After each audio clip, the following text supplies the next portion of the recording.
Welcome to the Listening Time Podcast. Hey everybody, this is Connor and you're listening to episode 151 of the Listening Time Podcast. I hope you're all doing great and that your language learning is going well and that you're progressing with your English. And in today's episode, we're going to talk about another language-related topic. More specifically, I want to talk about my experience learning Italian. So, last episode, I talked about my experience learning Spanish. And in this episode, I want to give kind of a recap of my Italian challenge. A recap is like a summary, a short summary of something else. So I want to give a recap of my Italian challenge because, as many of you probably remember, I mentioned, I don't know how many episodes ago, but I mentioned some episodes ago that I was doing a 100-day challenge to learn Italian, to see what type of results I could get in 100 days, learning for about 2 hours a day. So I am just finishing that challenge this week, and so I thought it would be good to talk about this in a podcast episode. I was going to make a YouTube video about this, but honestly, I don't really feel like doing that.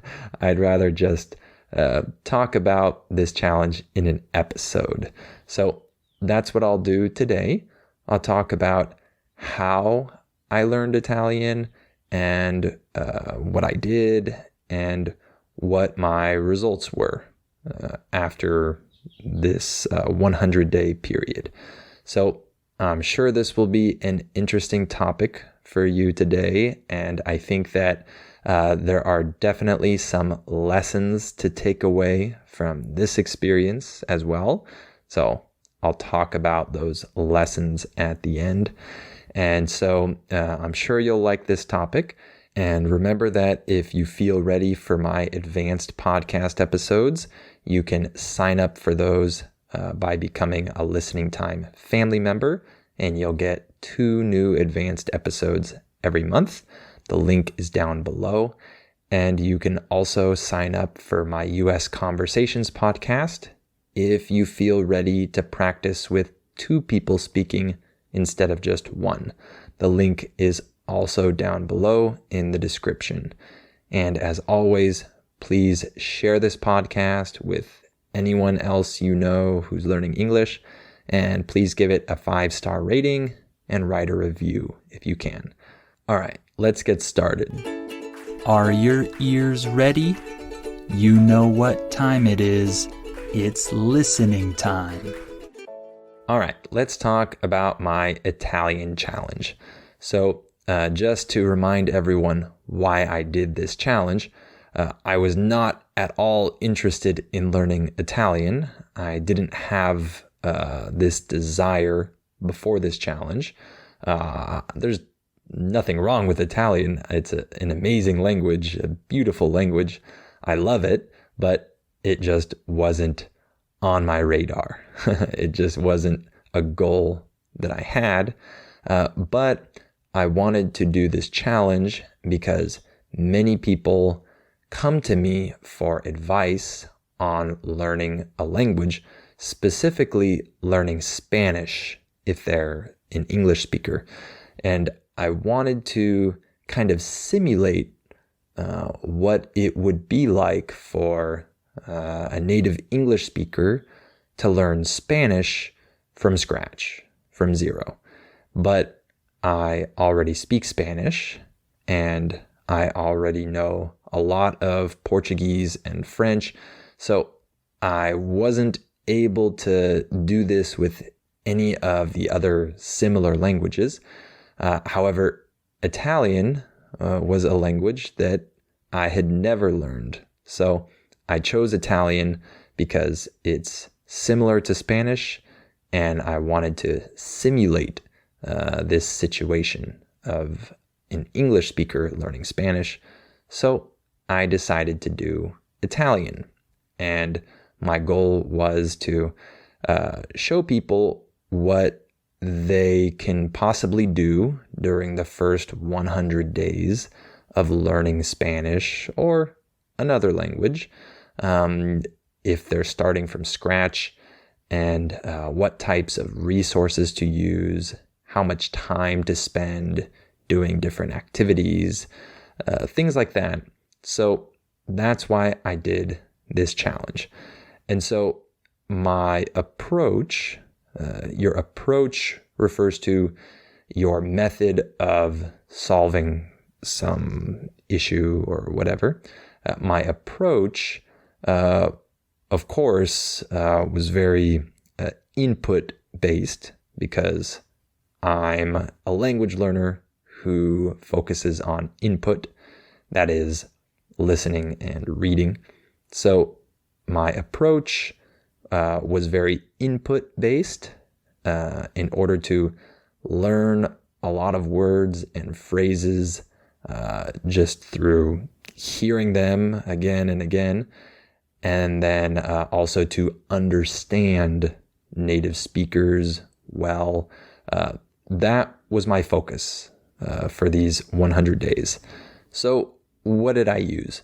Well, I used kind of like a beginner language course for Italian that had a lot of dialogues that I repeated. I listened to them again and again and again, a lot of repetition. There were also some exercises that I did, but that wasn't the main focus of using this resource.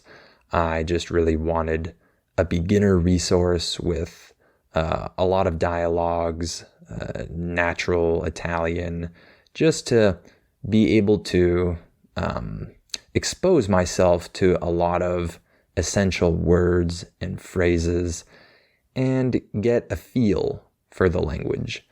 When you get a feel for something, this means that you kind of start to get a taste of something, or start to experience it a little bit.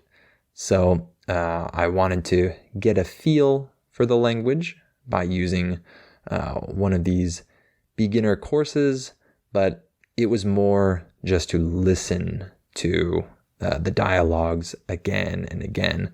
So I had that, and I also did a lot of reading. I used the website Link, Lingq, link.com, because it makes reading really easy. So I used the basic mini stories, they call them, that are available for the different languages. I read through all of these stories. I saved the new words that I didn't know, and I repeated these stories multiple times. I listened to them because they also have the audio for those stories.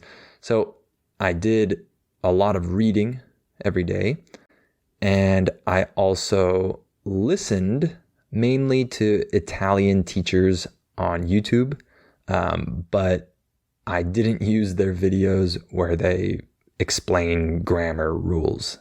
I'm not interested in that. I just used their videos that were designed more for listening comprehension.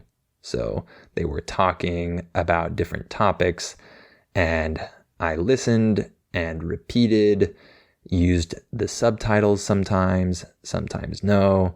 I used different types of repetition. So, for example, for a time period, I was listening to the same, I forget how many minutes of the video, but I was listening to the same part 5 times. And the first time I used the subtitles in Italian, and then the second time in English, and then the third time in Italian, then in English, and then the last time without subtitles. So I did that. For another time period, I just listened 4 times, and I didn't use the English subtitles, and I did different types of repetition. And I mention that because I don't think there's only one way to use repetition. I think there are multiple ways that you can benefit from repetition and using the subtitles or the transcript, like with this podcast, right? Some of you might prefer to repeat the episodes by first using the transcript the first time you listen, and then without the transcript, and so on. But some of you might prefer to listen the first time without the transcript, and then the second time with the transcript, and then the third time without the transcript again. That's one way that I think is really good for repetition with this type of content.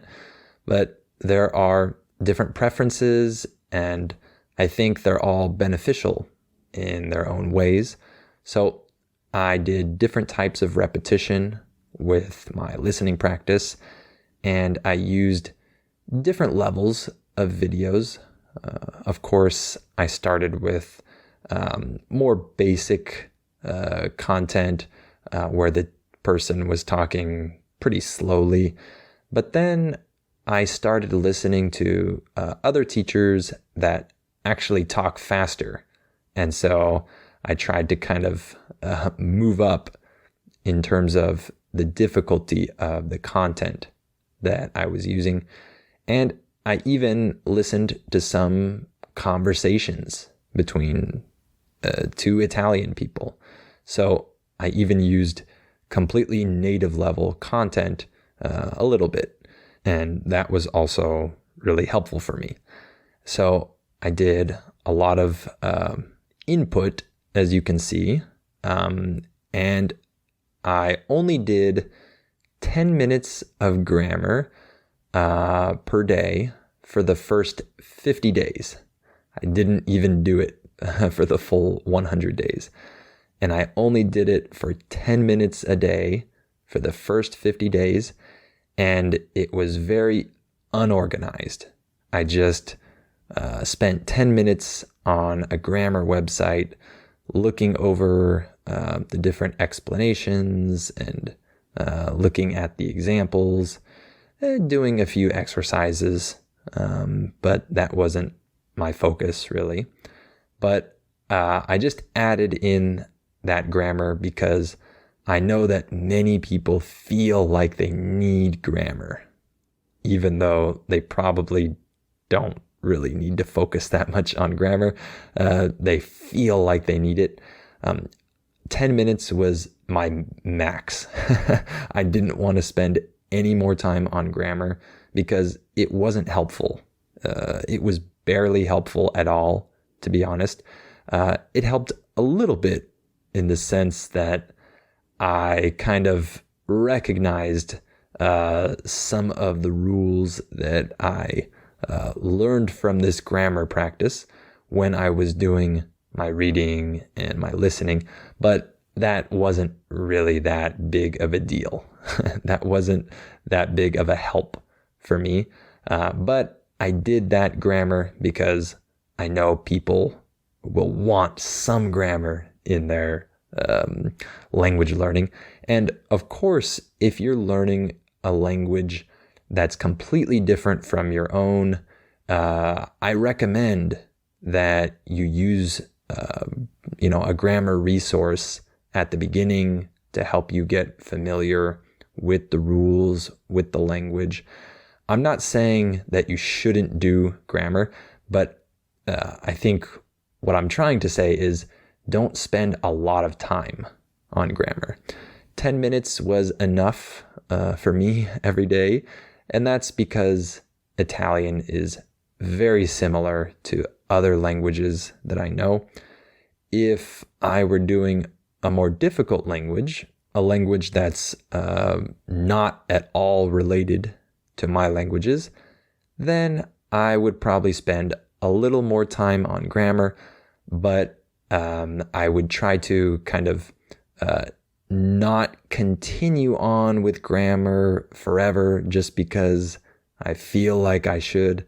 No, as soon as I feel like I don't really need any more grammar explanations, then I want to just stop that and then only do it later on if I have some specific questions with grammar. I want to look up some explanation or whatever. But I think that for me, if I learn another language that's a lot harder than Italian, I'll do a little grammar at the beginning, but I'll try to kind of move past that pretty early on so that I don't really have to do much grammar and I can just focus more on listening and reading and eventually speaking. And lastly, what I did was that I started speaking at about 90 days. And I've only done one session of speaking, but I am going to do 2 more this week, and then I'll be done with this challenge. I'm not going to continue on with Italian after this, but I wanted to do at least a few sessions of speaking after 90 days just to see if it was possible, to see if 90 days was enough for me to start using Italian tutors to have conversations. So that's what I did with my challenge. And what were my results? How is my Italian now? Well, I can understand a good amount. I'm actually very satisfied with my comprehension. I think that I can understand easier Italian very well, like the Italian that Italian YouTube teachers use when they talk in their videos. I can understand them very well for the most part, unless they're using really specific words that I haven't come across yet. And I can listen to those teachers without subtitles, and I understand almost everything. So I'm happy about that. Obviously, I can't just understand normal Italian people talking to each other fast. I can't understand that well, obviously. I need much more practice with that. But, for example, in my first session with my Italian tutor, I understood every word that he said. 100% of what he said, I understood. And for me, that's awesome. I want to understand the person that's talking to me. That's my main goal at this level of learning a language. So I'm very satisfied with how my comprehension has improved throughout this challenge. And it's only been 90 days, right? That's not a lot. So I think that that's pretty cool that I can understand a lot. Obviously, a big reason why I can understand so much already is because Italian is so similar to Spanish and French and Portuguese. So obviously that helps me a lot. But there are also a lot of words that aren't related to Spanish words, for example, and I can already understand a lot of these words that don't have a similar word in another language that I speak. So I'm happy with my comprehension, but when it comes to speaking, I'm not really comfortable having conversations at this point. There's a big gap between my listening and my speaking. A gap refers to a big hole or space between two things. But this is normal. I think there should be a big gap at the beginning between your listening and your speaking. That's normal. I want to understand the other person first before I really dive in and have a bunch of conversations. So I don't feel comfortable speaking. I'm missing a lot of words, and I mix my languages. I say some things that are in Spanish or Portuguese by accident, and that's normal. However, I can start to have conversations. I was able to have a conversation almost completely in Italian. Of course, my tutor helped me a lot, and I had to translate certain words, but I was able to start to benefit from that type of practice using an Italian tutor. So if I were to continue on with Italian, I think that I could continue having these conversations and they would be beneficial for me. And I'm happy about that because, again, it's only been 90 something days, almost 100 days, and I can already start to use an Italian tutor. That's great. However, in reality, I would still prefer to wait longer before talking. If I weren't doing this challenge and if I were just learning Italian because I wanted to, then I would wait longer. I would wait more time before I start speaking because I don't feel comfortable yet speaking. I can start to do it. I did it during our first session, but I want to feel more comfortable. I want to have more experience with the language, more input before I start speaking. So I'm okay starting right now with Italian, starting speaking right now, but in reality, I would prefer to wait longer. But many people prefer to start speaking earlier, and that's okay. And maybe if you were in my situation, you would start taking classes like this and you would benefit from them because you can understand the other person and you can say some things. So for some people, that might be a great time to start. For me, I'd prefer to wait. So those are my results with my listening and my speaking. And there are just a few lessons that I wanted to mention here at the end, lessons that we can take away from my experience. The first lesson is that this method works. Using a lot of input like this, reading and listening and repetition really works. I learned a lot of words. I can understand a lot. My comprehension is pretty good for only having learned for less than 100 days. And I can even start using an Italian tutor and having a conversation in Italian, 100% in Italian. So this method works, and I will recommend it to the English speakers that have been asking me how to learn Spanish. So I'm happy to say that this method works. I'm satisfied with it. Obviously, you don't just stop after 100 days. You have to continue on with this and get a lot more practice, do a lot more speaking. So this is just talking about the first 100 days. So for the first 100 days of learning a language, this type of method definitely works. I'm going to recommend it.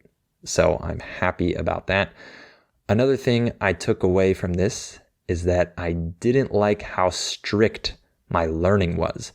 I tried to do exactly 2 hours of learning every day, and this artificial time limit is just too strict. It made it a little bit annoying for me. It made me lose some of my motivation, concentration, etc. So I definitely won't do it like this in the future with other languages. I'll have a goal of wanting to learn for 2 hours a day, maybe, but I'm not going to time myself and say, okay, I've done 14 minutes. Now I need to do another 1 hour and 46 minutes exactly. No, I'm not going to do that. I'm just going to have a goal, but be flexible with it. That's going to make it easier to learn, and it won't be annoying because I won't force myself to complete the 2 hours even if I don't feel like it that day, right? So another lesson to take away from this is to allow yourself the freedom of learning how you want to learn for the amount of time that you feel like you can learn. Of course, try to spend as much time as possible learning if you have the goal to learn a language, but don't be super strict and stress out about not completing the 2 hours exactly. You only did 1 hour and 45 minutes. That's not a big deal. We want to allow ourselves a little bit of freedom with this. Language learning is not the most important thing in our lives. We can be a little bit flexible here, right? And if we're not so strict, it will be more fun for us, for sure. So that's another lesson. And then maybe the biggest lesson that I took away from this, that I already mentioned in my last episode, is that motivation is everything. I'm really emphasizing this here. Obviously, it's not everything literally, not literally everything, but it's the biggest key, the biggest factor, because I lost motivation during this challenge. About halfway through the challenge, I was not really interested in learning Italian anymore because I realized that I wasn't going to continue on with this after the challenge. So I didn't really take it seriously. I wasn't concentrating well during my practice. And so I was really disciplined. I did like 2 hours every day, but that discipline wasn't enough for me to really learn as much as I could have learned because I was lacking the motivation. So discipline is definitely important, but we don't want to only focus on being disciplined, because if you don't have motivation, you're not going to learn that much. And I feel like I improved a lot during the first half of this challenge, but I didn't improve as much during the second half because I lost that motivation. So the method was good, but I didn't have the motivation to go along with the good method. So like I learned Spanish with a really bad method, a really disorganized method, but my motivation was so strong that I learned it well, even though I didn't have the ideal method. So we want to have a good method and we want to have discipline, but we really want to be motivated. That's so important in language learning. Don't just ignore this part. I know some of you might be more focused on kind of the technical aspects of learning a language, and I kind of am too. However, this motivation factor is huge. I saw this really clearly during this challenge. So make sure that you're motivated. Okay. I think I'm going to do a whole episode about motivation and discipline in the future, because I really want to explore this topic a little bit more after having seen kind of the effect of losing motivation during this challenge. So that's another lesson to take away.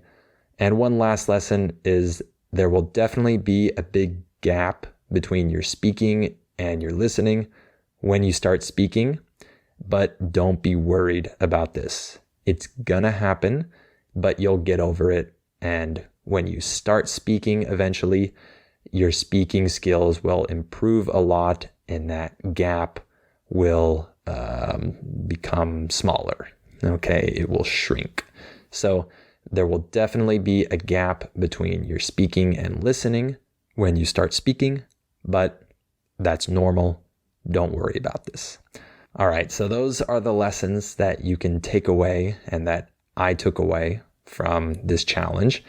And I hope that this was interesting for you. I hope you feel motivated to really continue on with your English or maybe learn another language. Like I mentioned in the last episode, if you want to learn Spanish, you can use my wife's podcast, Sweet and Simple Spanish. I'll probably leave the link down below again in this episode because I just mentioned it. But whatever language that you're learning, I hope that you continue on, you stay motivated, and you have fun with it. Okay? All right. As always, remember that you can access my advanced episodes if you become a Listening Time family member. And you can also access my US Conversations podcast, in which I talk to other English speakers from around the country about different topics. It's really fun, really educational, and it's great practice for your listening. Both of those links are down below in the description. All right. Thank you for listening to this episode, and I'll talk to you on the next episode of Listening Time.